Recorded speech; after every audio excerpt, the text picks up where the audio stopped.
Secretary जी, अभी का राज्य में आपके पास हमारे डिप्टी कमिश्नर श्री अनीश यादव जी, यहाँ के पुलिस अधीक्षक श्री गंगाराम पूनिया जी, इस समारोह के संयोजक श्री नरेश बराना जी, उपस्थित सभी समाज सेवियों,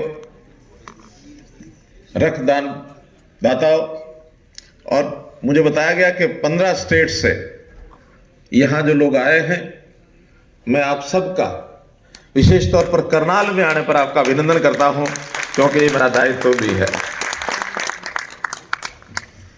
मित्रों, ये कार्यक्रम पन्नू जी ने जिस प्रकार से ऑर्गेनाइज किया है, और न केवल ये कार्यक्रम बल्कि जिस प्रकार से वो इस संस्था को, नीफा को चला रहे हैं और जिस पवित्र उद्देश्य से चला रहे हैं, सबसे पहले तो मैं प्रीतमपाल सिंह पन्नू जी का अपने हृदय से बहुत बहुत धन्यवाद करता हूं, आभारी हूं कि एक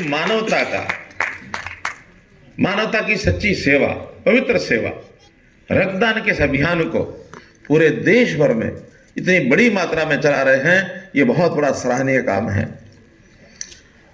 मेरी बात तो कोई सुनेगा कि नहीं सुनेगा, लेकिन इतनी जरूर चिंता सब करेंगे कि पन्नू जी ने अपने आखिर में एक बात जो कही है, वो मैं प्रारंभ में ही उसको कह देता हूं कि आप इस संस्था के नाम से कोई एक HSVP के जो प्लॉट निकलते हैं उसमें आप अप्लाई करिए, और आपको जो भी सहयोग सहायता से उस प्लॉट को दिया जा सकेगा, क्योंकि एक समाज सेवी संस्था, मैं समझता हूं इनका पूरा उस पर एक अधिकार बनता है कि ऐसा कोई स्थान इनको दिलाया जाए, ताकि एक केंद्र, युवाओं की प्रेरणा का ये केंद्र करनाल में बनता है, तो मेरे लिए इससे और बड़ी की खुशी की बात नहीं हो सकती है।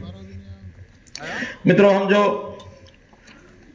रक्तदान की जो बात करते हैं, जैसा मैंने कहा, एक मानव सेवा है, क्योंकि किसी भी व्यक्ति को वो घायल हो जाए, उसको कुछ विशेष प्रकार की जो बीमारियां होती हैं, उन बीमारियों में खून का जो जैसे अदल बदल रहता है, जैसे प्रदेश में थैलेसीमिया है, हेमोफीलिया है, HY पॉजिटिव है, गर्भवती महिलाएं हैं, एनीमिया के मरीज हैं, इन सब को हमारे जो डॉक्टर ट्रीटमेंट करते हैं, तो सामान्यतः ब्लड का एक जो परामर्श होता है कि ब्लड उनको दिया जाए, तो जब ब्लड देने की बात आती है, उस समय निश्चित रूप से ध्यान जाता है कि ब्लड आएगा कहां से।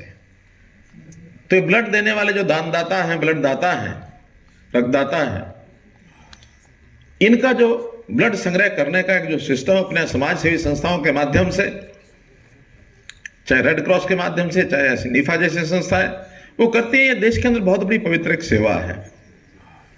लेकिन आज भी ये कहा जाए कि हमारा देश इसमें आत्मनिर्भर अभी नहीं है। बड़े बड़े कैंप लगाने की बात जो बताई गई है, कही गई है, इससे पहले संजय भाटिया जी ने भी बताया कि कितना बड़ा इनका जो संकल्प था, 1 लाख ब्लड डोनेशन का एक जो संकल्प तो 90,000 का था, 1 लाख से ऊपर इन्होंने कराया है। ऐसी और भी संस्थाएं कर रही है। फिर भी ऐसा जो एक आंकड़ा, जो अनुमान है कि भारत में हर साल 4 करोड़ यूनिट रक्त की जरूरत होती है, 4 करोड़, लेकिन मिल नहीं पाता है। अभी भी हमारा जो संग्रह है, जो बैंकों में रहता है, ब्लड डोनेशन, ब्लड बैंक्स जो होते हैं, उसमें संग्रह मात्र 40 लाख का रहता है। बाकी व्यवस्था साथ साथ हमको करवानी पड़ती है। किसी जो पेशेंट होता है, उसकी परिवार से कोई सदस्य दे,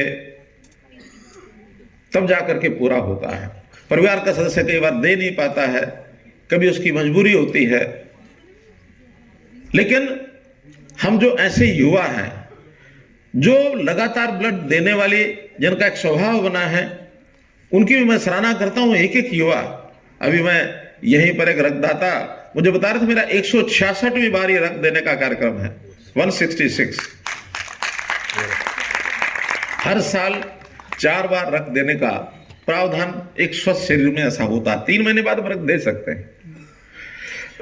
18 वर्ष से लेकर के और 65 वर्ष तक रक्तदान देने में कहीं कोई कठिनाई नहीं है। वैसे तो लोग कहते हैं स्वस्थ अगर शरीर हो, डॉक्टर की सलाह पर इसके बाद भी दिया जा सकता है, लेकिन 18 से 65 तो सामान्यतः लोग देना शुरू कर देते हैं। मुझे भी याद है कि जब सबसे पहले मैं कॉलेज में एडमिशन हुआ, उस दिन मैंने सबसे पहला रक्तदान रोहतक के अंदर दिया था।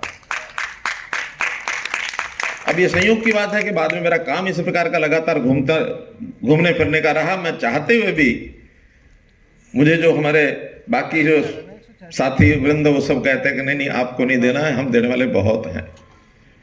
वरना तो रक्त जो है 24 घंटे में ऐसा कहा जाता है कि उसका जो तरल पदार्थ है कितना 250-300 mm होता होगा ml, तो 48 घंटे में लिक्विड तो पूरा हो जाता है, लेकिन उसकी जो कंसंट्रेशन है वो 30 दिन में पूरी हो जाती है।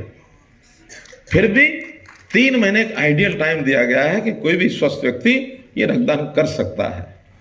तो इसलिए इस अभियान को और जितना भी हम बढ़ा सकते हैं बढ़ाना चाहिए, ताकि हमारी जो 4 करोड़ रक्त यूनिट्स की जो जरूरत है साल की, इसको हम पूरा करने में और मदद कर सके।